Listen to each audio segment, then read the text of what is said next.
नमस्कार, मैं जुनैद खान पठान और आप देख रहे हैं 9PM news live. 9PM news live studio में आपका स्वागत है। आज एक ऐसी हस्ती से हम बात करने वाले हैं जिन्होंने पत्रकारिता के माध्यम से पिछले 2 दशकों से समाज की निस्वार्थ सेवा की। हमारे बीच हैं वरिष्ठ पत्रकार खालिद रहमान साहब। आइए बात करते हैं उनसे। खालिद रहमान साहब, बहुत बहुत स्वागत है सबसे पहले 9PM न्यूज़ लाइव में आपका। पत्रकारिता में आपने बड़ी सेवाएं की हैं, पिछले 2 दशक से आप पत्रकारिता करते चले आ रहे हैं, बहुत सारी खबरें आपने करी हैं, लोगों को न्याय भी दिलाया है। अब एक नया कदम आपने उठाया है कि आप राजनीति में कदम रख रहे हैं। लखनऊ पश्चिम विधानसभा सीट से आप निर्दल और आज़ाद उम्मीदवार के तौर पर चुनाव लड़ने जा रहे हैं, कैसे दिमाग में आया?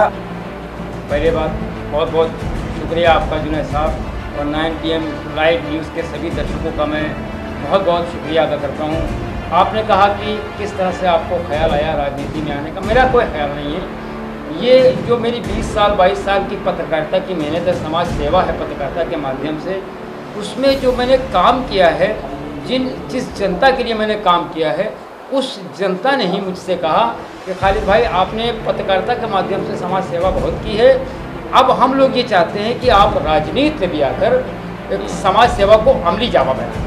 अच्छा, सबसे बड़ा सवाल ये है कि पत्रकारिता में जिस तरीके से आपने काम किया, चैलेंजेस आए, और पत्रकारिता चूँकि आप जानते हैं कि बहुत ही ऐसी है वो कि बहुत कठिन है डगर पनघट की, कैसे मैं भर लाऊं जमुना से मटकी, हमेशा हुआ है। यही चीज़ अप्लाई होती है राजनीति में भी। क्या कहेंगे, कैसे आप चैलेंजेस जो आने वाले हैं, जो विरोध आने वाला है, बहुत से लोग पसंद करते हैं तो बहुत से लोग आपके विरोध में भी होते हैं, कैसे फेस करेंगे उसको? आपने कहा कैसे मैं भर लाऊं जमुना से मटकी। ये जो मटकी है, इस वक्त मौजूदा मैं पश्चिम क्षेत्र की बात कर रहा हूँ, ये मटकी पूरी समस्याओं से भरी हुई है। जन समस्याएं इतनी ज़्यादा पश्चिम क्षेत्र में हैं कि वो मटकी पूरी समस्याओं से भरी है। हमें उस मटकी को समस्याओं की मटकी से बदलकर उसको सुविधाओं की मटकी बनाना है। इसलिए मैंने ये प्रयास किया है। मैं खबरों के माध्यम से करता रहा हूँ, और अब मैं राजनीति में उतर के आप सबकी सेवा, आप सबकी सहयोग से, जनता के सहयोग से मैं कोशिश करूंगा। जनता की तरफ से एक बड़ा सवाल ये है कि हमेशा ही कोई राजनीतिक पार्टी आती है, चुनाव लड़ती है, नेता पहुंचते हैं जनता के बीच और बड़े बड़े आश्वासन देते हैं, एजेंडे लेके आते हैं, उसके बाद चुनाव जीतने के बाद वो सालों नहीं दिखाई देते। 6 महीने 4 महीने अगर जब चुनाव के बचे होते हैं, तब फिर से वो सारी चीज़ें शुरू हो जाती हैं। आप भी चुनाव में उतरे हैं, कहीं ऐसा तो नहीं है कि वो जामा आप भी पहन लें और आप जीतने के बाद जनता को भूल जाएं? देखिए, वो धोखा है, वो पॉलिटिशियंस का जनता के प्रति जो धोखा है। मैंने पहले लिखा था एक बार कि हमारे वोट की ताकत हम ही पर पड़ती है भारी। ये बात सच है कि जो उम्मीदवार होते हैं, जो कैंडिडेट्स होते हैं, वो चुनाव में सिर्फ वोट डालने तक मतदाता को मतदाता समझते हैं। उसके बाद जीतकर 5 साल तक वो नज़र नहीं आते हैं, उनसे मिलना मुश्किल हो जाता है। पहले चुनाव से पहले तो जो कैंडिडेट होता है वो आपसे मिलने के लिए आतुर रहता है, 10-10 चक्कर बहुत कहिए आए, बाद में आप 100 चक्कर लगाइए, वो नहीं मिलता है। ऐसा नहीं होगा। हम पत्रकार हैं, हम समाज सेवक हैं, समाज सेवक ही रहेंगे। आपको हमें ढूंढने की कहीं ज़रूरत नहीं पड़ेगी।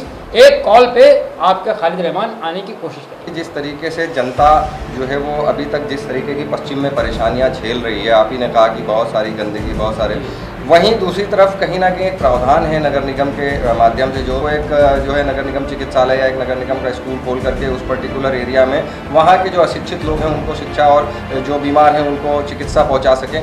ऐसी चीज़ें अभी तक देखने को नहीं आई हैं। कहीं हो सकता है किसी वार्ड में खुला हो ऐसा। इसके लिए हम एक प्रावधान की कॉपी भी मंगवा के उस पर भी एक बार बात करेंगे, आपको दिखाएंगे।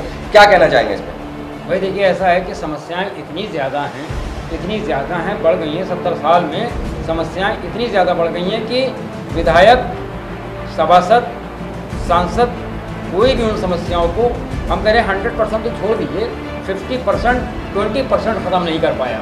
समस्याएं वो हैं जो जनता से जुड़ी हैं, जो लोग नहीं कर पाए। हम ये नहीं कहेंगे कि उनको विफल रहे या कुछ रहे, हम उनके हाल पे उनको छोड़ते हैं, लेकिन हम ये कोशिश करेंगे, हम पत्रकारिता के माध्यम से, हम राजनीति के माध्यम से समाज सेवा करते रहेंगे, और ज़्यादा से ज़्यादा जनता की आवाज़ को हम जिम्मेदारों तक पहुंचाएंगे, ताकि समस्याओं का निदान हो सके। देखिए, आप राजनीति में तो अब उतरे हैं, इससे पहले आपने एक जिम्मेदारी निभाई है पत्रकारिता रहते हुए, देश हित और जनहित में आपने हमेशा काम किया है। पत्रकारिता के लिए क्या कहेंगे कि जिस तरीके से आज एक गैर मान्यता प्राप्त पत्रकार है और दूसरा जिला मान्यता प्राप्त पत्रकार या सरकारी मान्यता प्राप्त पत्रकार है, उनके बीच में कहीं ना कहीं एक बड़ा गैप है, इनको कुछ ज़्यादा नहीं समझा जाता, जबकि सबसे ज़्यादा फील्ड पे काम करते, क्या कहना चाहेंगे?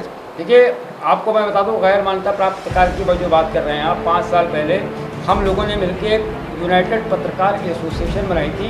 उसके माध्यम से सबसे पहले अगर लखनऊ में, उत्तर प्रदेश में किसी ने गैर मान्यता प्राप्त पत्रकार, हज़ारों पत्रकारों की बात को उठाया था, तो वो यूनाइटेड पत्रकार एसोसिएशन थी। हम सब थे। आपको याद होगा, शाहजहाँपुर में एक गजेंद्र सिंह नाम के पत्रकार को जला के मार दिया गया था खबर की वजह से। उस पत्रकार को मुआवजा दिलाने के लिए, उस जो आरोपी थे उस वक्त वो मंत्री थे, उनके लिए मुकदमा दर्ज कराने के लिए हम लोग डीजीपी महोदय मेरे से मिले थे, के जैन साहब थे उस वक्त, बाकायदा मुकदमा दर्ज हुआ था, बाकायदा उनको मुआवजा अच्छा मिला था, लड़कों को नौकरी मिली थी। उसके बाद भी तमाम काम करते रहे। तो गैर मान्यता प्राप्त पत्रकार और मान्यता प्राप्त पत्रकार में कोई अंतर नहीं है। पत्रकार होता है। गैर मान्यता प्राप्त पत्रकार की जिम्मेदारियां ज़्यादा होती हैं। वो संसाधन विहीन होके अब समाज के प्रति और पत्रकारिता के प्रति अपने दायित्व का निर्वहन करता है। मैं मान्यता प्राप्त पत्रकारों से ये निवेदन करना चाहता हूँ हाथ जोड़ के कि हम जैसे हज़ारों पत्रकारों की बात को आप आगे बढ़ाइए, जो समस्याएं हैं उनका समाधान कराइए। पत्रकार बहुत ज़्यादा तादाद में बढ़ गए, क्या कहेंगे? अच्छा, आप हमें ये चीज़ बता दी, कम क्या चीज़ हुआ है? कोई चीज़ कम हुआ है? जब ये आप राजधानी लखनऊ को ले लीजिए, पहले एक आईपीएस हुआ करता था, ज़्यादा से ज़्यादा 2 अलीगढ़ सीओबी आईपीएस होते थे, अब 20 से ज़्यादा आईपीएस हैं। भाई देखिए, ऐसा है ना, जब आबादी बढ़ेगी, समस्याएं बढ़ेंगी, तमाम चीज़ें बढ़ेंगी, तो हर चीज़ बढ़ेगी, क्यों नहीं बढ़ेगी?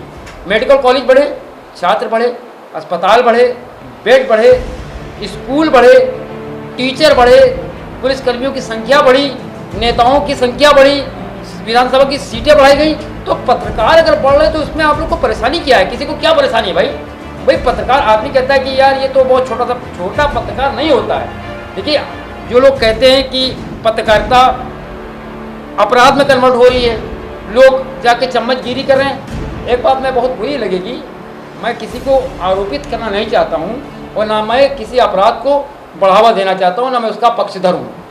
आप देख लीजिए, आईपीएस अभी पिछले 1 साल में देख लीजिए, कितने पुलिसकर्मी नामजद हुए, जेल गए, सस्पेंड हुए। अरे भाई, वो तो डिग्रियां लेके आते हैं, वो तो ट्रेनिंग करके आते हैं, वो तो तनख्वाह अच्छी पाते हैं, फिर भी वो अपराध की तरफ जा रहे हैं, जो गलत है।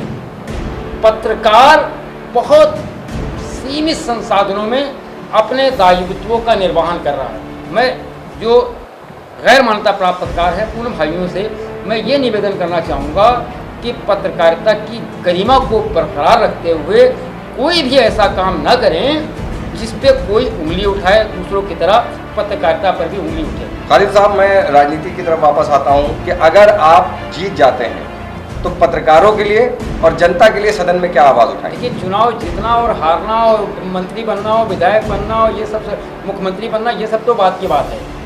ये सब बात की बात है। हम हमेशा से खबर के माध्यम से लोगों की आवाज़ को उठाते रहे, खाली पश्चिम क्षेत्र की नहीं बल्कि पूरे लखनऊ की उठाते रहें, और ये काम हमारा निरंतर जारी रहेगा। और पत्रकारिता मेरी लगातार उसी तरह से चलती रहेगी इंशाल्लाह, जैसे पहले चलती थी। मैं अब राजनीति में आकर, राजनीति के माध्यम से अब उन और मजबूती के साथ उन समस्याओं को उठाकर उनके निदान कराने का प्रयास करूंगा, जो समस्या जनता के लिए एकदम नासूर बनी। क्या कहना चाहेंगे 9PM न्यूज़ लाइव के माध्यम से पश्चिम की जनता को? मैं आदरणीय जनता को ये कहना चाहता हूँ कि आप लोग, जो आगामी चुनाव है, चुनाव तो सभी बहुत महत्वपूर्ण होते हैं, वोट आपका अधिकार है, वोट आपकी ताकत है, अपने वोट की ताकत को पहचानिए। आप उस कैंडिडेट को वोट दीजिए, परखिए, जांचिए, जो आदमी जातिवाद, धर्मवाद, पक्षपात को बढ़ावा देता हो उसको बिल्कुल कतई वोट ना दीजिए। जो विकास की बात करता हो, जो आपकी बात करता हो, जो देश की बात करता हो, जो सर्व समाज की बात करता हो, उसको जिताइए और उसको लाइए और अपनी समस्याओं का समाधान करें। तो ये थे हमारे साथ वरिष्ठ पत्रकार खालिद रहमान साहब, जिन्होंने राजनीति के गलियारे में कदम रख दिया है। पश्चिम विधानसभा में कितनी खलबली मचेगी कि एक वरिष्ठ पत्रकार राजनीति के मैदान में उतरा है। आप देखते रहिए 9 PM न्यूज़ लाइव। हम आपको आगे भी दिखाते रहेंगे ऐसी ही खास खबरें। हम दिखाएंगे झूठ को सच का आईना। सच के लिए देखते रहिए 9 PM न्यूज़।